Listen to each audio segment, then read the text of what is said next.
ഒരു മനുഷ്യന്റെ ജീവിതത്തിൽ പണമില്ലാതാകുമ്പോൾ എന്തൊക്കെ ചെയ്യാൻ കഴിയും? കടം തീർക്കാൻ ആളുകൾ ജോലി ചെയ്യും, ബിസിനസ് തുടങ്ങും, വിദേശത്തേക്ക് പോകും.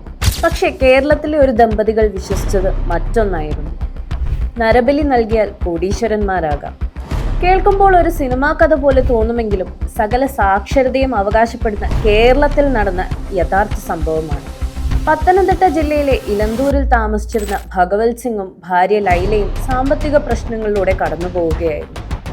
ആ സമയത്താണ് അവരുടെ ജീവിതത്തിലേക്ക് മുഹമ്മദ് ഷാഫി എന്നൊരാൾ എത്തുന്നത്.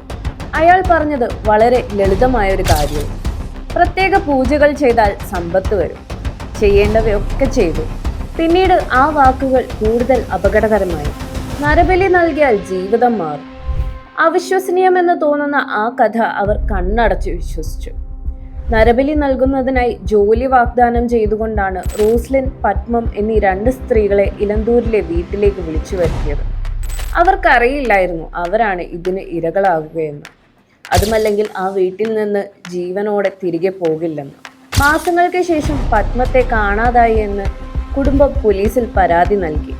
ഒരു സാധാരണ മിസ്സിംഗ് കേസ് എന്ന നിലയിൽ തുടങ്ങിയ അന്വേഷണം ഓരോ തെളിവുകളും പിന്തുടർന്ന് ഒടുവിൽ ഇലന്തൂരിലെ ആ വീട്ടിലെത്തി. അവിടെ നിന്ന് പുറത്തു വന്ന സത്യങ്ങൾ കേരളത്തെ മുഴുവൻ ഞെട്ടിച്ചു. പണത്തിനും ഭാഗ്യത്തിനും വേണ്ടി 21-ാം നൂറ്റാണ്ടിലും മനുഷ്യനെ ബലി നൽകുന്നുവെന്ന് ഞെട്ടിക്കുന്ന യാഥാർത്ഥ്യം. അന്ധവിശ്വാസം മനുഷ്യന്റെ വിവേകത്തെ തോൽപ്പിച്ചാൽ എന്ത് സംഭവിക്കുമെന്നതിൻ്റെ ഏറ്റവും ഭയാനകമായ ഉദാഹരണമായി ഇലന്തൂർ കേസ് ഇന്നും നിലനിൽക്കുന്നു.